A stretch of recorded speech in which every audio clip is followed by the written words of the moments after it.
Olá, sejam muito bem-vindos à temporada número 2 do Trem de Tudo. A primeira temporada, nós fizemos um especial sobre o Carnaval de Belo Horizonte para a gente aquecer os tambores, para entrar com tudo nessa segunda temporada.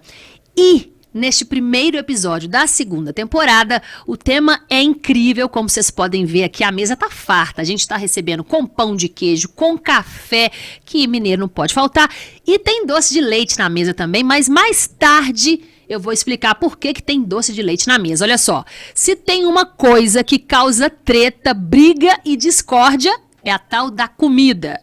Porque cada pessoa gosta de um jeito, e tem uma opinião que jura que é verdade absoluta, que aprendeu com alguém que não vai mudar de jeito nenhum.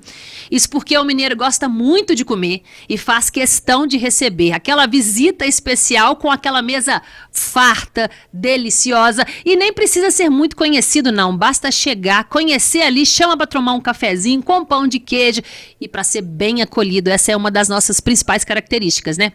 E o tema do Trem de Tudo de hoje, então, é tretas gastronômicas. E pra gente falar sobre isso, eu trouxe convidados que entendem do assunto, porque eu não ia falar isso com qualquer pessoa, né, gente?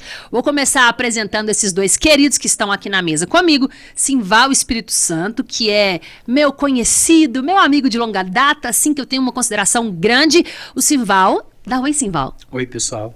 Pra lá.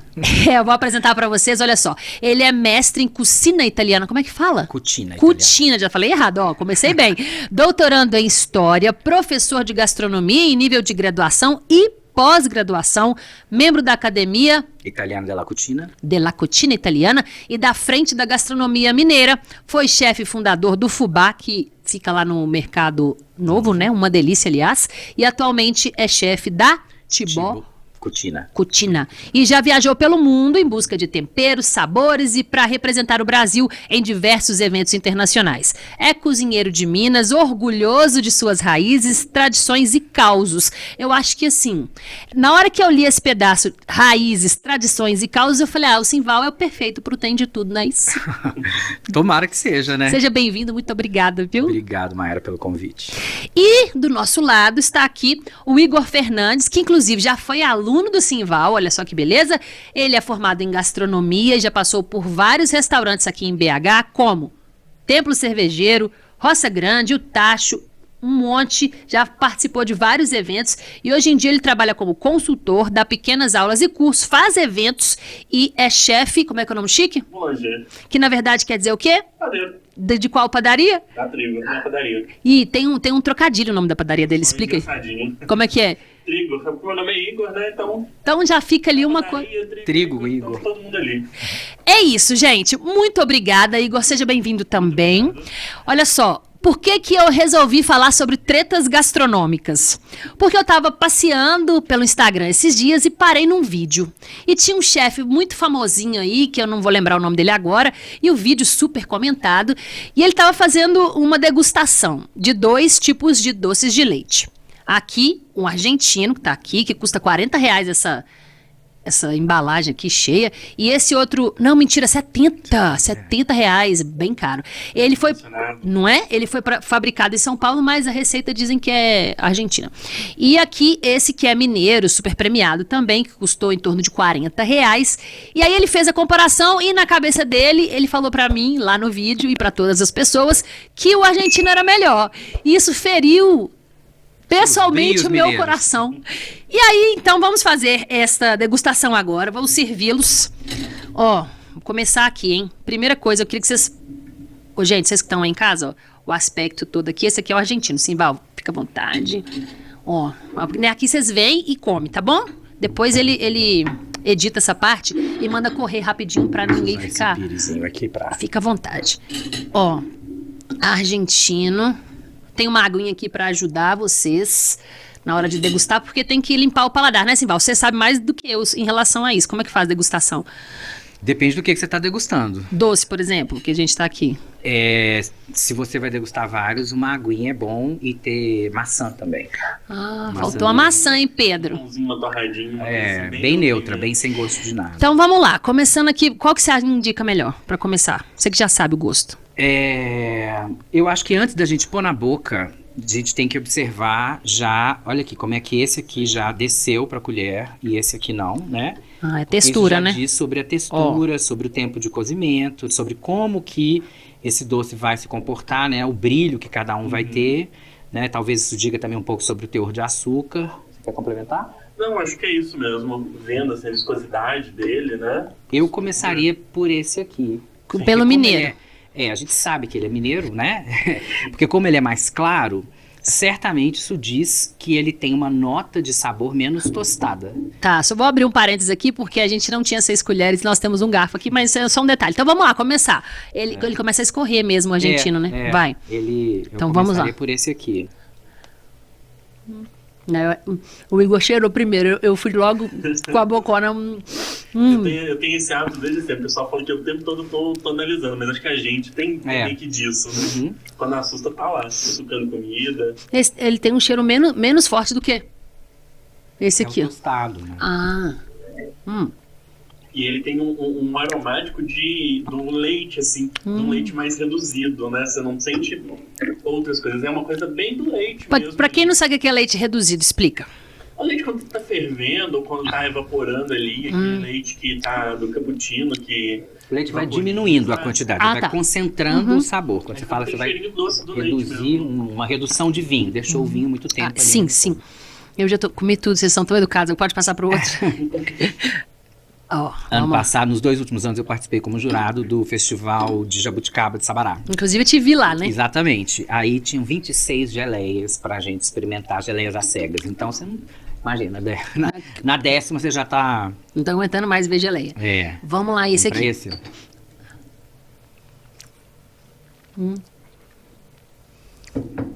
É bom também, mas muito doce, na minha opinião.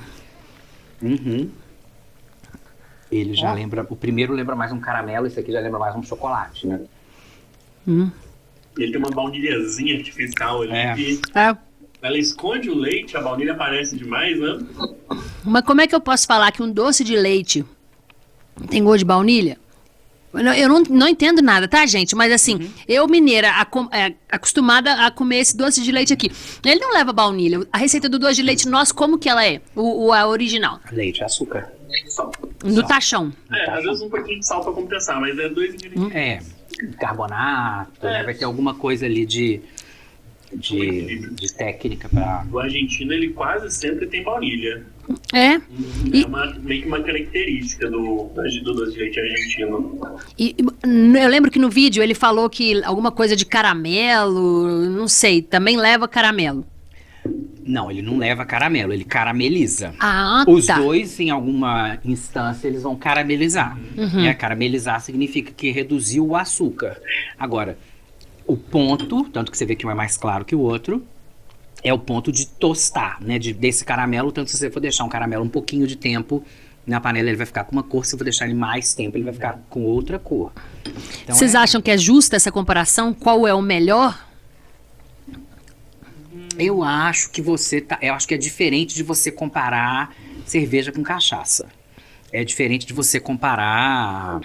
Eu gosto mais de picanha ou de peixe, assim, né? Talvez, se a gente for falar do modo de fazer churrasco brasileiro e do modo de fazer churrasco argentino, seja até mais próximo dessa comparação dos dois tipos de doce de leite, assim. Mas, porque um é com carvão, o outro é com a distância que está do fogo, mas nós estamos falando do mesma comida, do mesmo tipo de processo, assim. Eu não diria que um é melhor do que o outro. O que eu acho que é injusto é você colocar graus de Valorar isso, né? Eu acho que dá para comparar as duas coisas, porque são 2 doces de leite, mas com métodos, resultados diferentes, assim, né? É sempre... Eu tenho que tomar cuidado para não virar uma aula, né? Mas, Professor não tem jeito. não, é porque a comida, ela sempre é o resultado de como que o povo daquela região se relaciona com os insumos que estão disponíveis ali, né? Então, assim, você vai ter frango em milhares de lugares do mundo. Mas o que que o frango... o que é que tem que ter no frango mineiro? Seja no frango da pessoa que está fazendo em Santa Luzia, em Sabará, em Uberaba ou em Diamantina. Esse frango não pode ser branco. Ele tem que ser Ele tem que ter um refogado. Sim. Então tem gente que vai colocar um pouquinho de açúcar, tem gente que vai colocar a cebola, tem gente que vai colocar a banha de porco, tem gente que vai colocar ele primeiro, tem gente que vai colocar colorau, mas é uma unanimidade que ele tem que ser corado. Corado. Ninguém quer frango Agora, branco. Se frango branco, branquelo, que horror, parecendo comida de doente. Aham. Então a gente... É de hospital, né? Então, qual vai ser a técnica aplicada para deixar o frango coradinho? Não importa, né? Mas a gente tem isso.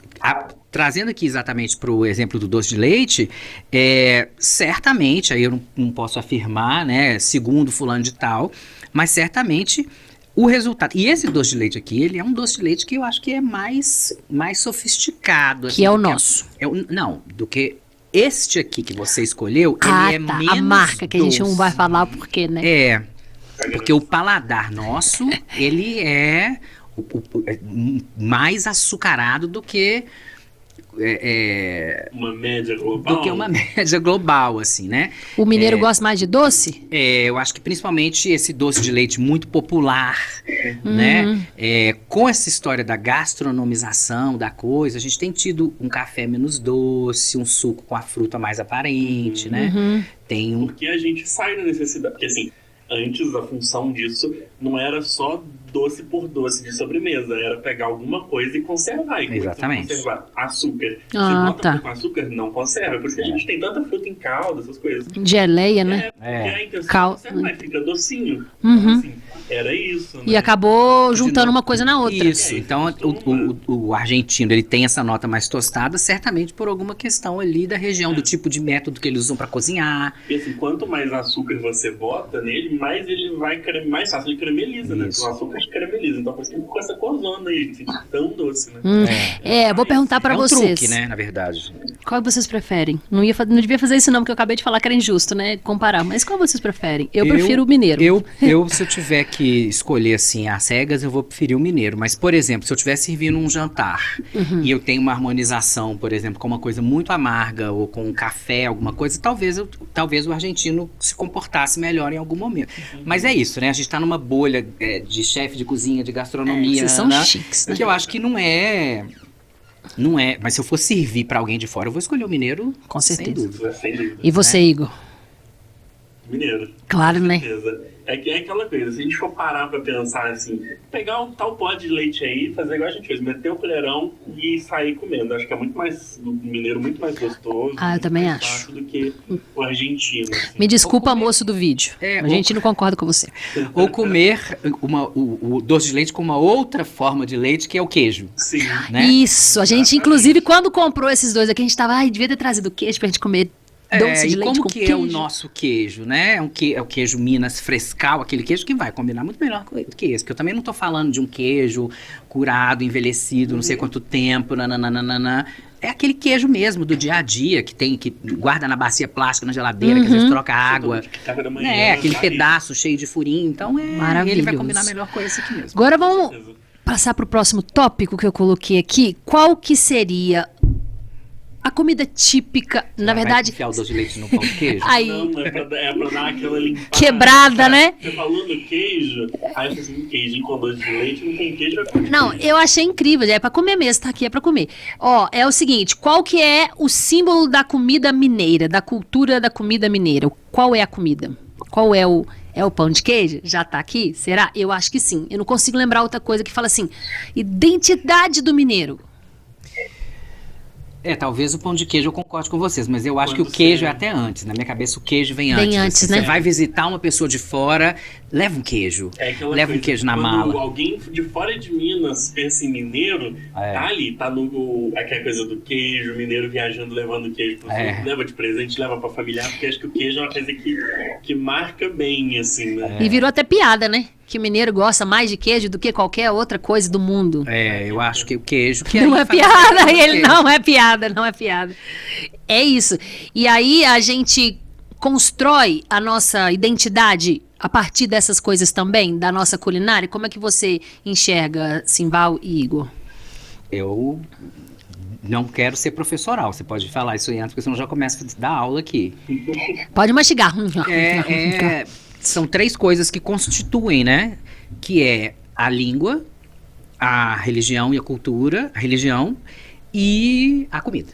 Tanto que se você quer dominar um povo, explorar um povo, colonizar, você vai tentar ceifar essas coisas dele, né? E quando você quer aproximar também. Quando você quer aproximar também. Então eu acho que a comida é uma forma da gente dizer da gente mesmo, assim. Sim. E diz muito de onde a gente veio também, né? Tipo, algumas regiões que usam mais de alguns ingredientes, menos de outros. Isso também diz muito ali do lugar de onde sai aquela cultura, né?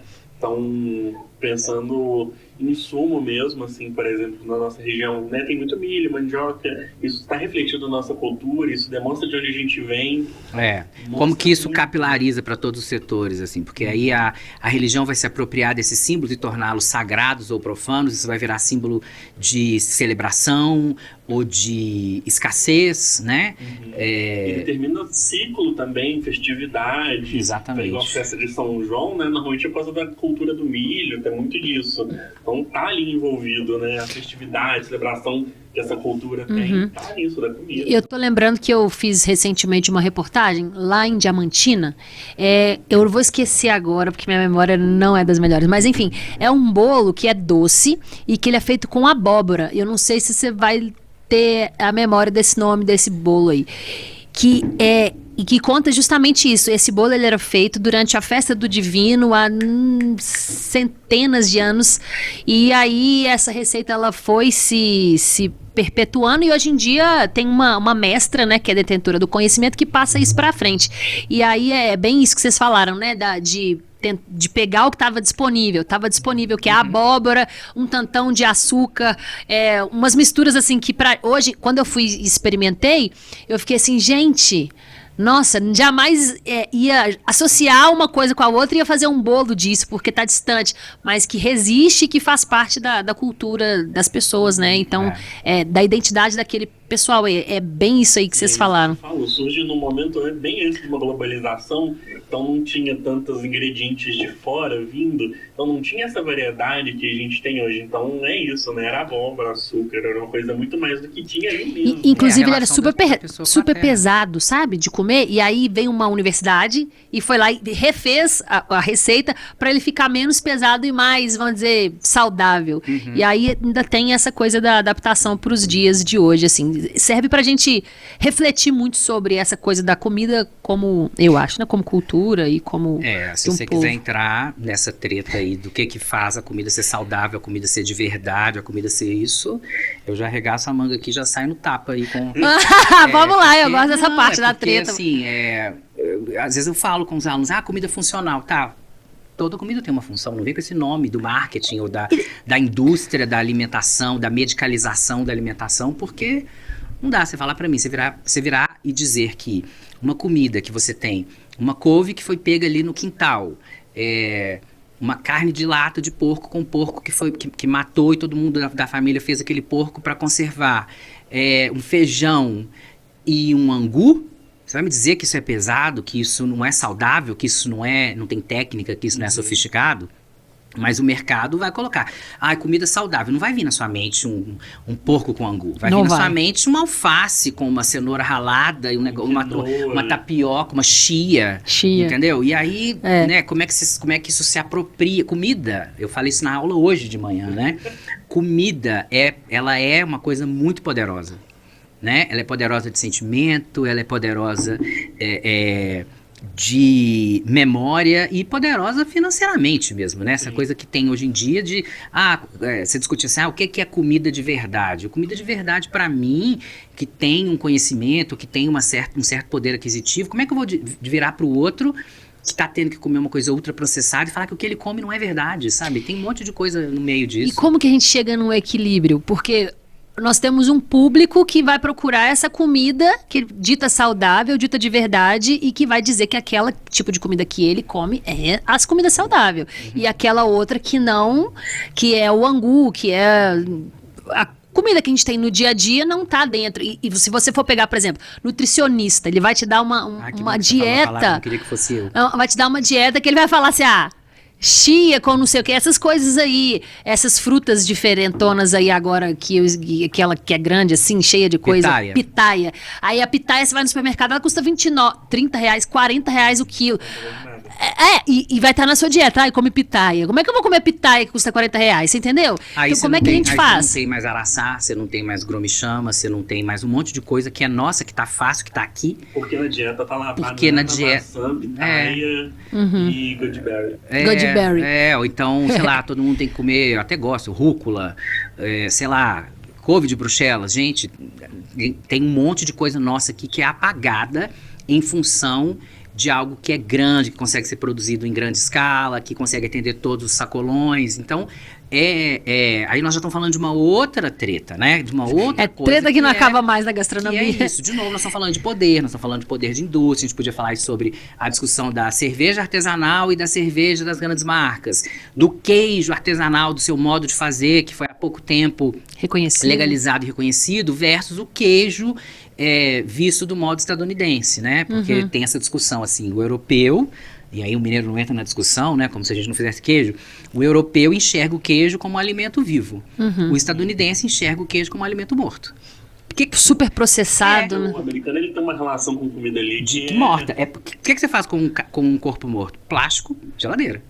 Até se reconhecer. Então, se você deixa o queijo ali no tempo, ele vai agir, os fungos vão agir, ele vai mudar de sabor, então você não vai ter padrão, né?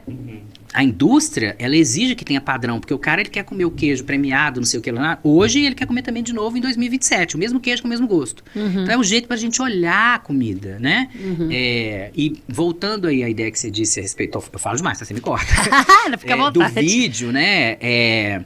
Com essa coisa das mídias sociais, a comida passou a ser um elemento de contato também. A única coisa, uma vez eu li que as duas tags mais procuradas, a comida é a segunda e a primeira é coisa de gato. Por incrível que pareça, assim. O tanto de gente que você vê que tá fazendo aquilo de uma forma bizarra mesmo, só para poder chamar atenção, e a gente para e fica olhando aquilo, os vídeos às vezes lindos, maravilhosos, super bem feitos, parece que a pessoa acordou e resolveu fazer aquela coisa que tava ali pronta, nada, é tudo ensaiado, a luz é ensaiada, a camisa da pessoa é ensaiada, a trilha, é uma coisa muito sedutora, porque é muito possível. Eu tenho olha que eu sou cozinheiro, eu tenho uma pasta salva só de coisa que deve ter, sei lá, quantas receitas, tipo assim, receita pra eu testar. Provavelmente eu não vou testar elas nunca. Né? Quantas pessoas não têm isso e essas discussões que acontecem, né? Eu tô lembrando de antigamente, quando a gente não tinha rede social e só tinha anúncio, né? Você que também é da comunicação, sabe bem. Anúncio de hambúrguer que veio na minha cabeça, por exemplo, que aí tiravam as fotos, com aquelas fotos super produzidas, um processo de produção totalmente diferente, aí enchia ali de água pro negócio ficar, injetava lindo, água, né, pra ficar bonito, aí tira a foto, aí trata, não sei o quê, aí quando você vai lá comprar um hambúrguer, tá aquela coisa assim, triste. E realidade. Você olha, você fala, que é isso? A foto da internet quando chegou na minha casa. Exatamente, é isso. E agora, origem do podcast que eu quero saber, já mudei de assunto de uma hora pra outra, mas que eu tô olhando pra ele aqui, vamos pegar um pedacinho? Pede aí. Já tô feliz. Fala pra mim, Simval, a origem do pão de queijo. Você quer falar, Igor? Fala, Igor, você estudou, meu filho, conta pra gente. Então, é aquela coisa, a origem do pão de queijo vem bem antes mesmo. A gente tem um estado chamado Minas Gerais, né? A gente tinha uma capitania, então a gente não consegue nem precisar exatamente onde, como, quando, quem surgiu. E qual a receita original? Porque tem esse debate. Você vai lá para Paracatu, o pão de queijo não é escaldado. Você vai para outras regiões, é só com polvilho azedo. Outras é só com polvilho doce. Outras, você vai lá para Mantiqueira, pão de queijo tem parmesão. Você vai lá para Serra da Canastra, não tem. É só o queijo Minas artesanal, não é o parmesão. Então já tem... Deixa eu falar uma treta. O que a gente sabe é que ele não tem só 3 ingredientes, creme de leite, polvilho e ovo. Isso a gente sabe. Não, isso aí, de fato... Entendedores entenderão. Não, agora me explica, porque eu não sou entendedora, poxa. Depois a gente pode te contar. Por quê? É muita treta assim? Não dá pra contar? Mas um pouco. Bastante. Aquilo não é pão de queijo, aquilo é biscoito de queijo no máximo. Sim. E fica ruim depois de 7 horas, assim. Já vira uma pedra. O que é isso, gente? Marca. Batata daquela marca. Programa de boca cheia. O negócio mandioca já era uma coisa que existia aqui, tradição de produção de queijo veio com os portugueses, a ideia de pão veio também com os colonizadores portugueses. E naquela coisa, não conseguiam cultivar aquilo no Brasil, não chegava bem, Então o pessoal adaptava com o que tinha. Então tentava fazer, adaptou receitas de N maneiras. Igual... E o polvilho já era uma coisa, a mandioca já era uma coisa daqui. Usada pelos indígenas. Então começou-se a tentar fazer pão com farinha de milho, com fubá, com milho, com mandioca. Então você já tem aí uma mistura do colonizador tentando trazer um alimento que parecesse com o que ele tinha lá, né? Então vem daí. Então às vezes a gente não consegue precisar, tipo, foi tal lugar que surgiu. Mas é muito provavelmente que surgiu aqui na região de Minas, pela tradição queijeira que veio. A gente herdou a tradição do estilo de produção do queijo com os açorianos, né? Que é o que segue sendo feito na canastra há mais de 200 anos. Então, assim, se a gente for pegar pela tradição de produção de queijo, tá aqui nesse entorno mineiro nosso, não naquele estado do lado que fala que criou o pão de queijo. Qual que é o estado do lado que fala? Vamos falar abertamente aqui pra eles, que não vem aqui, não. Aquele estado que não sabe nem que você pode tacar um pernil dentro do pão de queijo, que fica uma delícia, né? Ou linguiça, uma carne de lata. Fala pra eles, gente, fala diretamente, olha ali pra cá. São Paulo, tudo bem. Inclusive é isso, né? Em Goiás. Eu pensei em Goiás, mas São Paulo... Pão de queijo desses lugares, a gente não pode chamar de pão de queijo, fala a verdade. Tem alguns lugares especificamente que devem ter receitas boas, mas a maior parte não são boas. Não, eu acho que a estrutura, polvilho, ovo, escalão, eu acho que ela tá ali, né? De novo, a gente vai voltar na discussão quase do doce de leite, assim. Agora, o que é de sabor, de cuidado, de qualidade de ingredientes, isso vai variar também de acordo com o lugar, né? E aí, de novo, a gente na relação que a gente tem com a comida mesmo, assim, o que você espera de um pão de queijo? Você tá aqui com o pessoal da rádio, e aí, gente, deu 4 horas, eu vou ali embaixo, vou pegar cada um vai te dar R$5, traz um pão de queijo pra mim com café com leite. Uhum. Esse pão de queijo, ele é pão de queijo, mas você vai ter uma expectativa em relação a ele. É diferente de você estar viajando aqui pra São Paulo, você vai parar numa parada e vai comer um pão de queijo no meio da estrada. É pão de queijo? No lugar ele te encheu. Exatamente. Mas se você vai tomar um café num restaurante ou num empório da roça aqui em Belo Horizonte, esse queijo ele vai ter um queijo mais presente. Sim. Pode ser um ovo caipira, né? Então ele vai ter uma coisa que é diferente também se você vai domingo na casa da sua sogra e ela tá lá com a bacia de pão de queijo fazendo. Todas essas coisas são pão de queijo? São.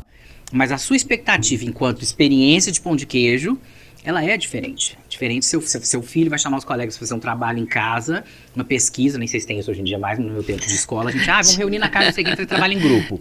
Não era nunca online, né? Nem se imaginava isso. Tinha uma hora lá que chegava o pão de queijo de pacote, congelado, né? Não era a mãe que fez era o no pão forno. de queijo, no forno. Hoje em dia é na airfryer. Com refrigerante. Então parava, vamos comer um pão de queijo. E é quase, eu acho engraçado porque... O pão de queijo que você convida, ele tem um sobrenome, né? Pão de queijo quentinho. Às vezes não é pão de queijo quentinho, tipo assim, nossa, eu vou ter que comer, tá quentinho. Lá tá quentinho, saiu na hora. Saiu na hora, então é quase como eu tô dizendo assim, ó o carinho que eu tenho por você, o afeto, eu tô salivando, gente, o afeto que eu tenho, e vem comer aqui um pão de queijo quentinho. E é quase, você tá intimidando a pessoa, como é que você nega um pão de queijo quentinho? Exatamente. Você já emenda passei cafezinho também. Pronto. Fiz um cafezinho. E como é que você nega? Você fala assim, tem um pão, não tem. Você vai falar, vou...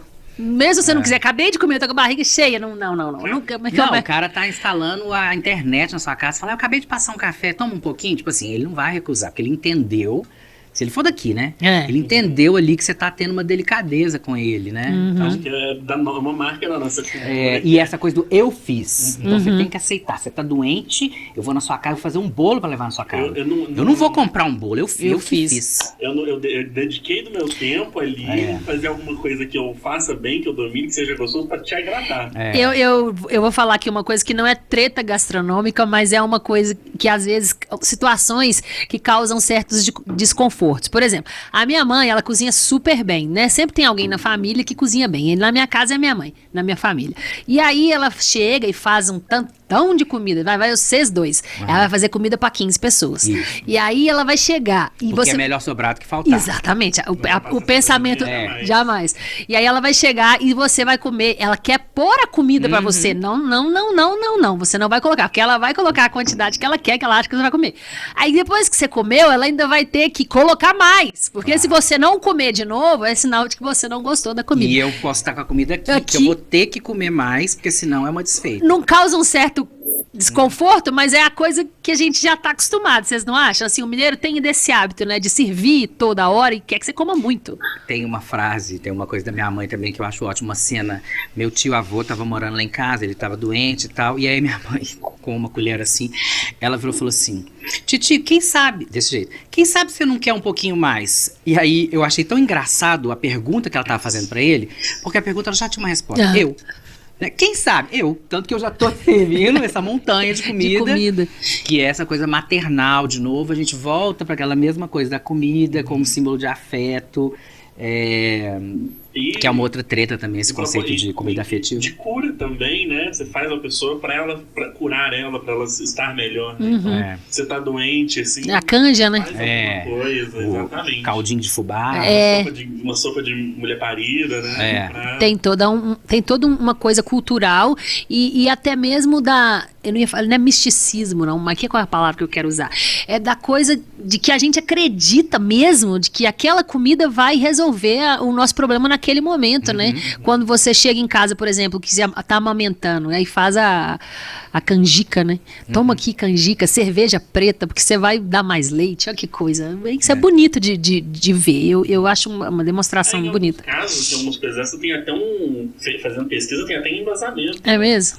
Tem, se eu não me engano, até a questão da canja feita com galinha caipira, parece que a gordura da galinha caipira tem propriedade expectorante. Ó. Engripada aí, ó. Aí, tá vendo? Muita coisa assim tem um porquê mesmo. Legal demais. Não adianta você dar uma resposta científica. Não é. Não é, a pessoa vai ficar tipo assim, não, vai ter que comer. Vai comer agora que eu fiz? Tipo isso. Tem alguma outra treta de origem de comida que a gente fala que é nossa e que os outros falam que é deles e que a gente fica nessa disputa? Eu acho, assim, rapidamente não tô conseguindo lembrar de nenhuma. Tem muqueca que não é. Mas não é nossa, né? Nossa. Mas o que eu acho é que a gente tem... você falou na hora que a gente estava conversando, assim, né? A gente aqui mineiro, a gente tem uma relação com a comida muito visceral, né? É igual com futebol, assim. E... eu acho que a gente tem um bairrismo muito grande, né? A gente não deixa que se metam na nossa, mas por outro lado, a gente também mexe demais na do outro, né? Tipo assim, eu vou pegar um sushi, vou fazer um sushi com couve. Sushi com goiabada. Então, tipo assim, é muito fácil, né? Usar um trocadilho gastronômico, assim, pimenta nos olhos dos outros é refresco. Porque, tipo assim, você não mexe com o meu, que eu vou... rodar a sua rede na internet, vou falar que é absurdo, não sei o quê. Outro dia eu vi um vídeo de um chefe canadense fazendo coxinha e tava todo mundo, aí eu peguei e até comentei, falei, esse aí eu achei até bom, já vê tanta coisa ruim e tal. Mas a gente não tem esse mesmo respeito com a comida do outro, né? A gente faz pizza de um monte de trem, é uma doideira, né? Assim, tem questão de treta, tem um tropeiro com São Paulo ali, né? Que é aquela coisa assim, a origem de quem que é. Tem essa coisa. Mas eu acho que é uma coisa assim, o mineiro, ele é mais tradicionalista, né? Cabeça dura, né? O mineiro mais tradicional, ele olha assim, isso aí vai prestar não. Então qual que é a tendência? Esse trem que não vai prestar desse jeito, eu vou fazer do meu jeito, que o meu jeito vai muito prestar. Melhor. Porque o que cabeça dura, assim, né? Tipo, não é porque a nossa desde quer, né? A gente entrou e já tu quer, é bom mesmo. É bom mesmo. É aquela coisa, cabeça dura mesmo. O mineiro é mais tradicionalista. A gente trabalha com porque a gente sente que o mineiro ele não tá tão aberto igual algumas outras culturas, talvez. Vou puxar o lado do tropeiro para o que eu contei para vocês, que eu fui recentemente para Salvador, cheguei, tava querendo comer uma comida, já tava uma semana lá comendo peixe, não sei o que, eu falei, tô querendo comer uma coisa que me lembra Minas, aí pedi um tropeiro, que decepção, gente. Não, gente, não tô falando nada contra os cozinheiros de Salvador e chefes, nada não, mas aí veio um tropeiro branco, com feijão branco, que eu tava esperando comer o tropeiro que eu como aqui também, né? Aí o feijão branco, cheio de farinha branca, com pouquíssimo bacon, uns pedacinhos que eu quase nem vi. Sem tropico. Triste, trupico, que é a parte melhor do tropeiro, e cheio de coentro. Como é que faz? Na hora que eu comi, eu falei, não. Assim, mas aí lá é isso, é a regionalidade. É treta. Aqui, você vai pro norte de Minas, noroeste de Minas, ali mais pro Triângulo, O pessoal já usa na coentro e coentro em tudo. Coentro no tropeiro. Então acho que... Feijão, tudo, né? Em lugar mais no sul de Minas, assim, é falsinha, né? E vai mais pro norte de Minas ali, é coentro. Acho que é meio cultural. Esse mesmo negócio do tropico mesmo, não é uma região que o pessoal tem, assim, um manejo com o porco. O acesso, né? Mais uma vez, o que vocês falaram antes. Se a gente chega aqui no interior de Minas, você vai na casa da pessoa, tem linguiça que fulano fez, que ela pessoa que o cigano fez, que a avó fez, que ela que matou um porco outro dia, que fez... Não, e por outro lado, galera não sabe fazer peixe, os peixes são horríveis. Aqui, Então, a primeira coisa... Esturricado, peixe super... A primeira coisa é respeitar o regional, né? Eu acho que deve ser isso. Para poder diminuir a treta. Exatamente, você entender. Eu acho que eu não tô falando de interpretação, porque a comida, a cozinha, ela também não é uma coisa estática, né? Ela tem trânsito, né? Hoje mesmo eu tava dando aula e tava falando com os alunos da trajetória do Strogonoff, né? É muito legal isso, depois eu posso até te mandar uma revista, tá até aqui no meu celular, porque eu dei aula disso hoje, assim.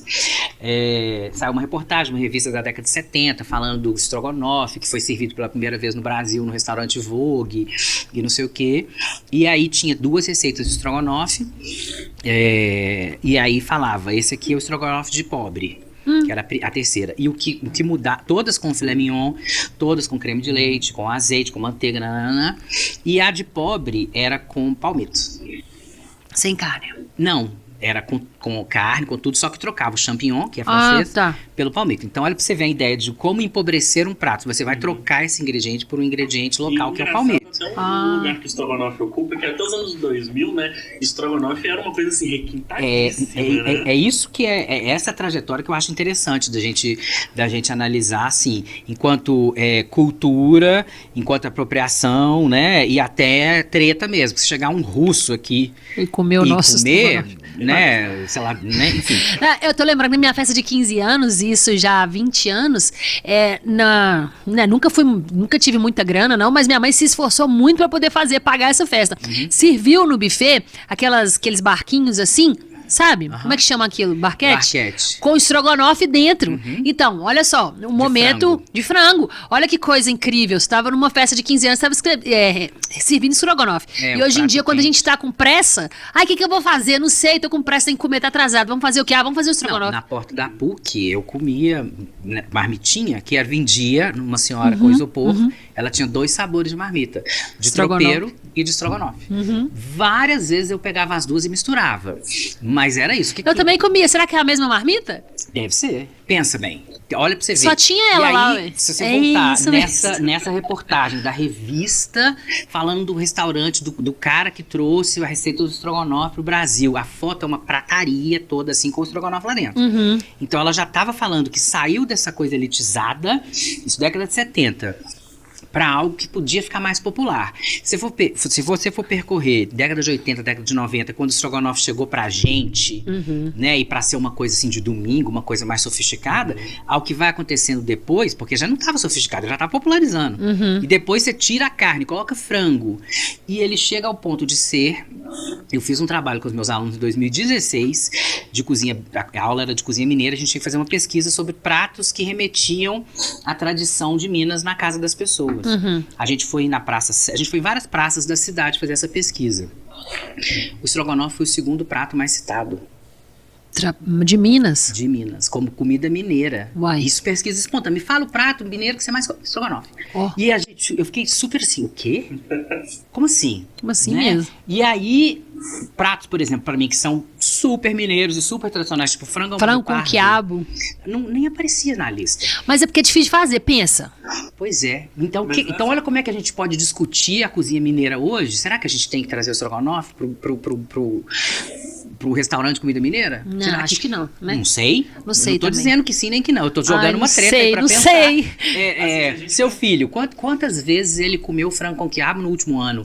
Quantas vezes ele comeu frango ao molho pardo no último ano? E quantas vezes ele comeu estrogonofe? 200 vezes. Então, pra ele, isso vai ser uma comida afetiva. Isso vai ser uma comida de casa, vai ser uma comida mineira. Verdade. Olha como é que a coisa é louca. Vai absorvendo. E de estrogonofe mesmo não tem nada. Não tem nada. Tem um creme de leite. E agora me deu uma dorzinha aqui. Pode chegar, fazer uma pergunta pra vocês. Daqui a alguns anos a gente perder essa característica que a gente tem, tendo em vista que a a gastronomia, ela é viva, né? Ela é um organismo vivo, posso dizer assim, porque está em constante transformação, porque a gente está fazendo, a gente está consumindo e vai se modificando. Vai chegar em algum momento que a gente não vai ter, tipo, um frango com quiabo tradicional em casa, um frango ao molho pardo e essas coisas todas, e broa, e a gente vai substituir por essas comidas mais globalizadas, vamos dizer assim, mais fáceis e práticas de serem feitas? Você quer responder? Vou começar. Tá. Assim, eu acho que hoje a gente tem um trabalho de pesquisar e tentar conservar muito isso. Então, porque por A gente quem? A gente do setor gastronômico, mas também quem gosta de comer também, eu acho que tem um pouco disso.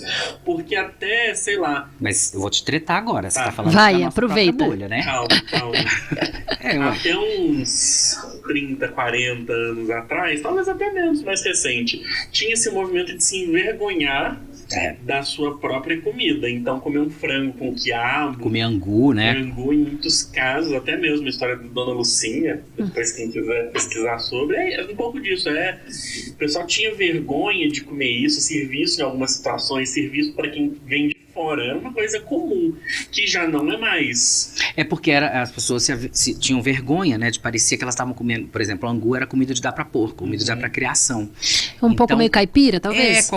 Qualquer tipo de ascensão social ou de status significava comer o industrializado, que não se tem acesso. A história da margarina é horrorosa, é isso, né? Tipo assim. E aí tem um movimento que a gente estava falando anteriormente também, de ser tido como saudável, de ser apropriado pela indústria. Então, assim, pode continuar seu raciocínio, mas... Então, tem essa tendência de esconder o que come originalmente, porque é isso, muita gente criado em cidade muito pequena, interior, na roça, tinha esse contato, depois foi meio que tratado como uma coisa de quem é caipira, no sentido pejorativo, e as pessoas tinham vergonha disso. Então, em qualquer situação mais social, em ascendência social, as pessoas tinham vergonha de comer isso e comiam outras coisas mais globalizadas ou mais pasteurizadas, mais industrializadas. Só que acho que hoje em dia não tem tanto isso, não só pra gente, quanto pra muita gente que tende a não ter a mesma vergonha que se tinha antes de comer essas coisas. Aí a gente tem... é isso que eu ia falar. Eu acho que daqui a 30 anos, eu não vou conseguir te dar essa resposta ou essa previsão, porque zilhões de coisas vão acontecer. E o Igor falou uma palavra que era o que eu ia falar, assim. Se eu tiver que responder hoje, eu vou dizer que não vai acontecer isso, desde que aconteça algum tipo de modismo ou de tendência que a gente está vivendo exatamente nesse momento. De valorização do regional? Valorização é uma palavra bonita. É uma palavra bonita. Eu concordo com você nesse sentido. Mas também virou um ativo, virou uma coisa de poder. Essa mineridade personagem. Essa mineridade, ela é muito poderosa, porque ela gera muito insumo, ela gera muito dinheiro, e ela é, dentro de um estado que a gente vive de performance, porque a gente compra a performance o tempo inteiro, ela é realmente uma coisa que fica embalada por consumo.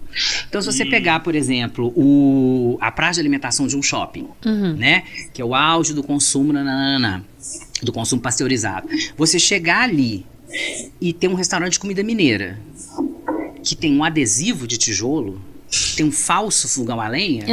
Eu até já sei qual que é. Exatamente, você está criando ali um simulacro, você está criando uma performance. E quando você fala para mim, tá tendo uma valorização, ok, concordo que tá, e é muito legal que tenha mesmo. Mas quando a gente vê pessoas daqui, né,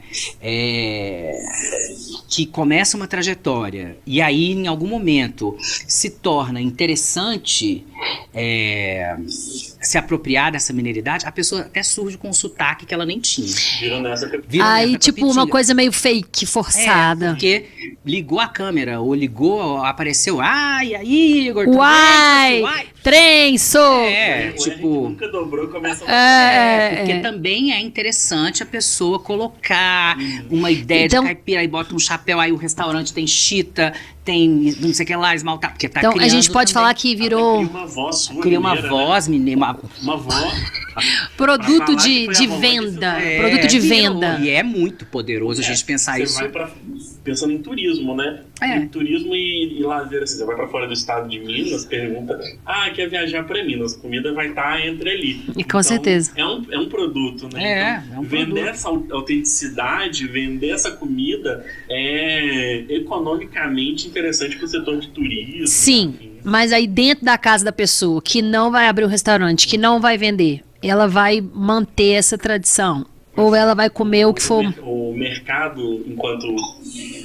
Não, tipo, o mercado da esquina, o mercado vai tender a querer que essa pessoa consuma o máximo possível de coisas ali prontas, fáceis.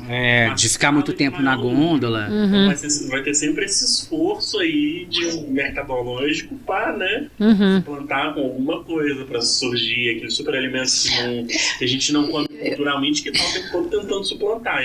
Em algum momento pode ser que daqui 30 anos é muito tempo, pode ser que alguma chave pode ser que esse mercado da cultura mesmo.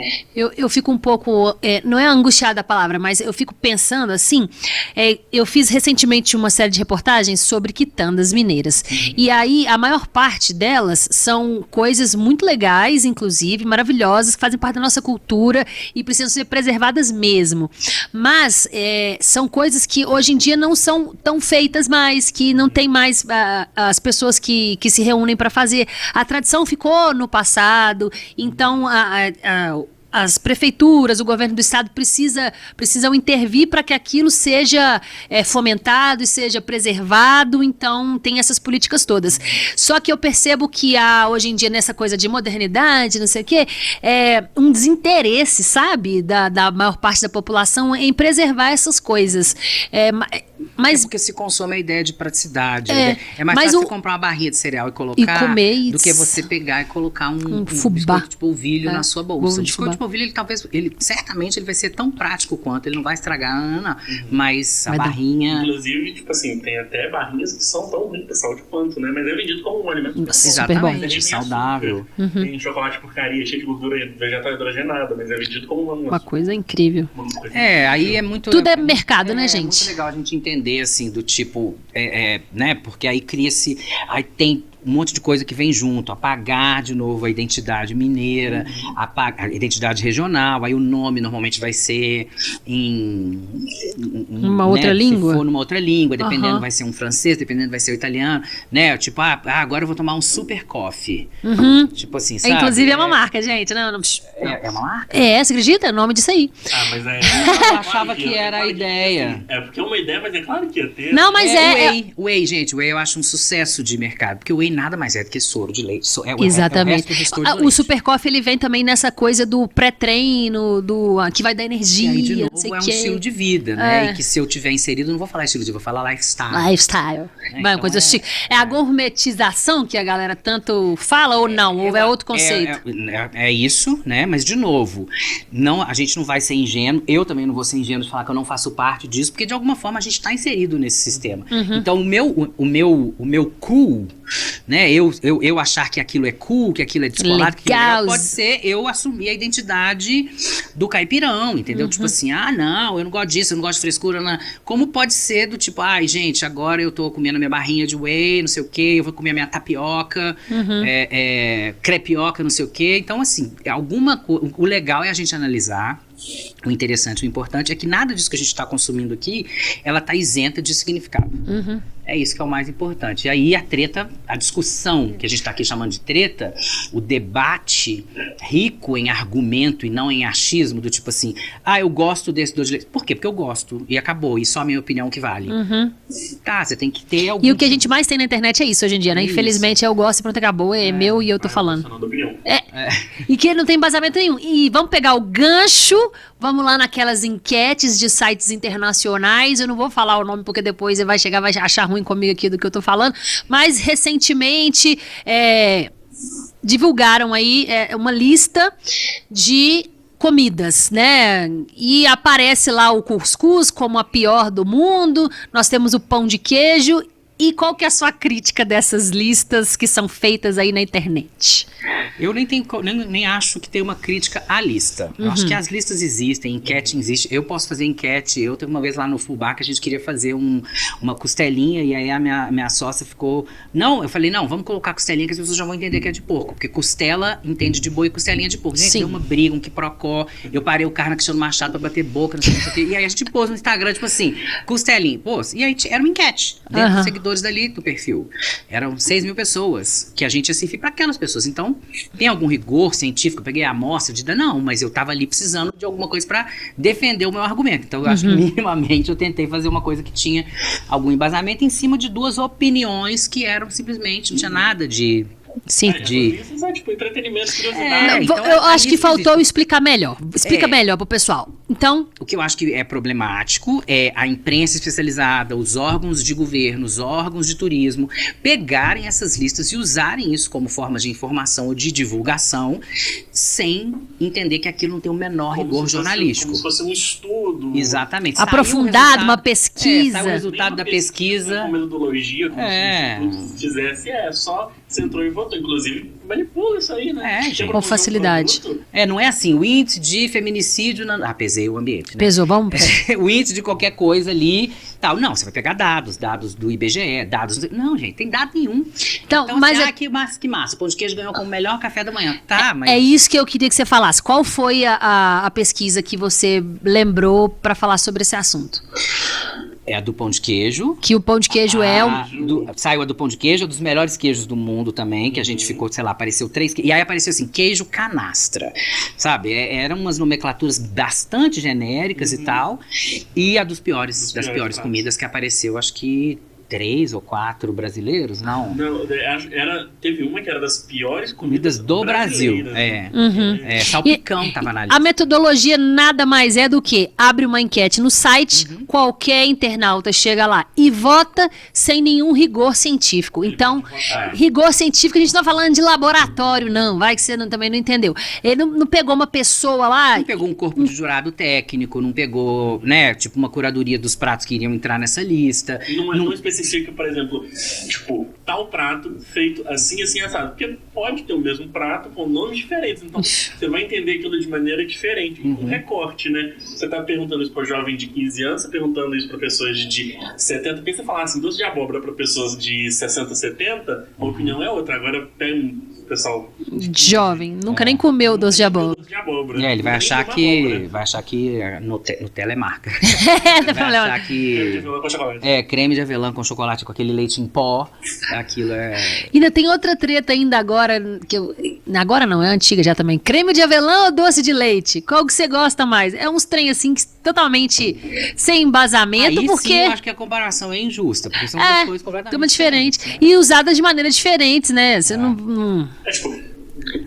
alimento doce só, em comum é aí. Depois o que você vai fazer com ele muda pra caramba. E agora... A gente tem que comer, se divertir e dar asa pra alguma imaginação e pra outra, sem entender dos processos. Eu tô lembrando aqui da história do molho verde no hambúrguer, no hambúrguer podrão, assim. Porque não pode, porque a Anvisa disse, gente, que morte a Anvisa, porque molho verde pra mim não pode, né? Não fala isso não. Politicamente incorreto, a Anvisa é incrível. Mas aquele molho verde que é... aquele molho verde que é feito com o que mesmo? Alho, salsinha. E é gostosíssimo, né? E dá outro sabor pro hambúrguer. Como é que você faz? Com molho verde. Dá aquele azedinho gostoso. Dá liga no sabor. Não é? E não tem nenhum hambúrguer gourmet que tira o podrão com esse molho verde, né? Eu acho que a gente tem que colocar cada coisa em seu lugar, né? A gente falou mais cedo do pão de queijo. Exatamente. Agora, a treta maior que eu acho dessa conversa toda, que é a que fere meu coração pessoalmente, é que eu tava fazendo a pesquisa aqui, né? Pra falar, o que eu vou fazer de treta? Come aí que eu vou falar sobre isso. Aí a treta lá, pesquisando. Aí apareceu um livro de uma pessoa... que você vai falar ou não, que você que sabe se vai falar ou não, falando assim pra mim que existia um mito da culinária mineira. Eu falei, meu Deus, da originalidade da culinária mineira, que a culinária mineira nada mais seria do que uma imitação da culinária caipira do Centro-Oeste. Eu me senti pessoalmente machucada na minha identidade. E aí eu quero deixar com vocês que pesquisam, vocês que entendem desse assunto. É verdade essa história? A gente pode começar a chorar aqui já agora? Não, né? Eu não tenho problema nenhum em dizer que é o livro do Carlos Alberto Doria, que é um pesquisador brasileiro que escreve sobre cozinha. Os livros dele, né? Sim. São estudados em todas as escolas praticamente de gastronomia sérias do país, básico, né? Material básico, bibliografia. Ou seja, ele é muito respeitado e importante. Alimentação. Sim. Ele é muito relevante. Eu não sei se ele é importante ou respeitado. Talvez a gente tenha menos respeito agora. Né? Mas é aquela coisa, né? O cara ele fez um livro com algum rigor, pesquisou e lançou esse livro. Então, academicamente, você só pode discutir quando você coloca a sua pesquisa, a sua escrita para o debate. Então, com licença, Carlos Alberto Doria, mas aí você pode ter um embasamento para dizer contra aquilo. Mas para você dizer aquilo com propriedade, você precisa também pesquisar. Você não pode falar, não gosto, não é verdade, é mito. Mito. Péssima essa palavra, esse termo, né? Então...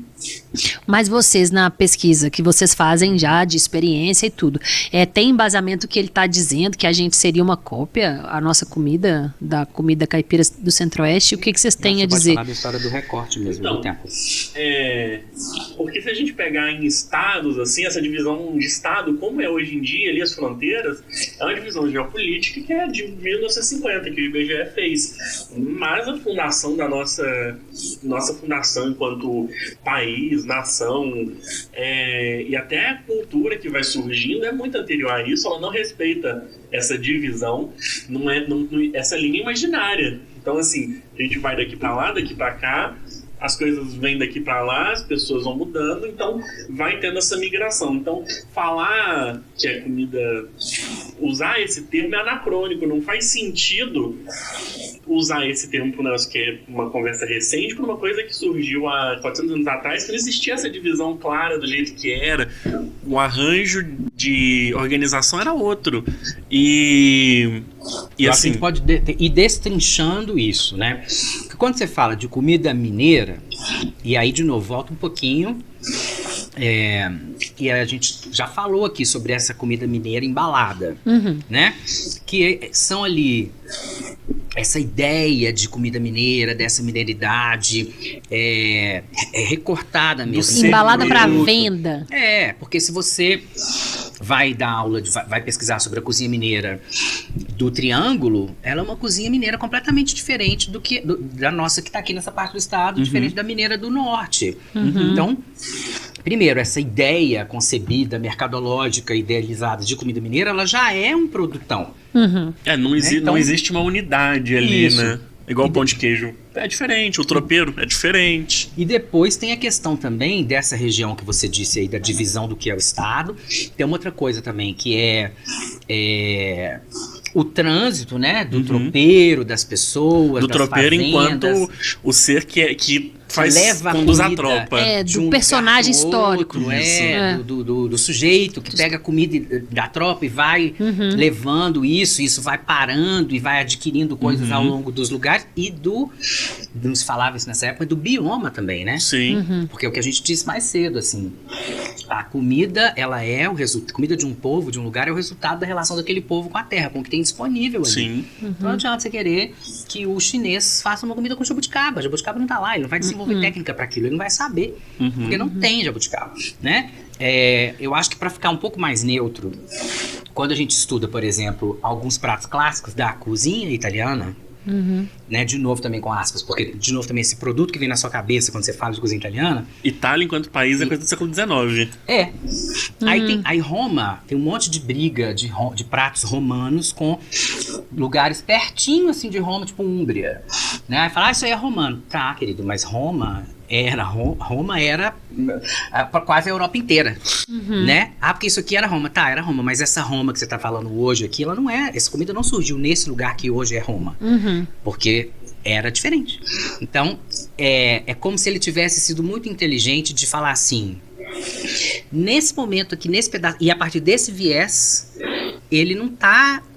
Eu não posso contradizê-lo 100%, o que eu posso virar para ele e falar assim, escuta, isso aqui que você tá falando, na verdade, é isso. Então eu tenho que vir com argumento pra... E assim, a gente, enquanto... Pensando em movimento de ocupação do território em período colonial, os povos caipiras, né? Caipira quer dizer que põe fogo no mato, que é o colonizador vinha, abria um rancho para ele, um pedaço de terra, começava a plantar e cultivar. Então caipira vem dali, essa povoação caipira, né? Começa ali na região do Desembarque, Porto de Santos, e vai subindo e espalhando. Então você tem uma coisa ali que foi orgânico, de troca, comércio, e isso vai se espalhando. Aí a gente pode até fazer um termo amplo para esse estilo de comida, que é a comida caipira, né?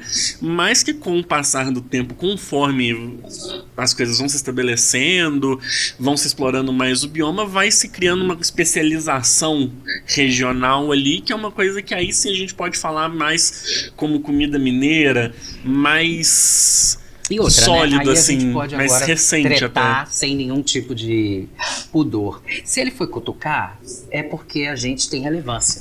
Né? Também ninguém acho. cutuca quem é pequeno. Você não vai falar Ele do vai assunto falar que ninguém assim, quer saber. Exatamente. Não, é aquela coisa, né, na época que teve aquela confusão da Gisele Bündchen com o casaco de pele. Tipo assim, todos os modelos podiam usar casaco de pele.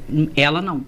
Porque ela era a maior de A todas. maior Então, de se todas. ela usou... Se estão tretando com a gente é porque a gente é o maior. Então, Nós por que somos ele os tá maiores querendo de pegar todos. um pedacinho? Que Comida mineira, na verdade, ela é nossa. Tá, então, você quer dizer que ela é da paulistana? Então, começa a fazer um marketing da culinária paulistana. Vai ser um esforço tão grande que é mais fácil ele falar que essa aqui... E acho que tem uma questão também que nós, enquanto mineiros, temos muito mais orgulho da nossa comida do que o paulista. Ali tem. Eles tiveram essa coisa de um apagamento da própria cultura muito mais intenso do que... Porque assim, você vai para um mineiro, ele vai falar, tipo, frango com quiabo da avó dele.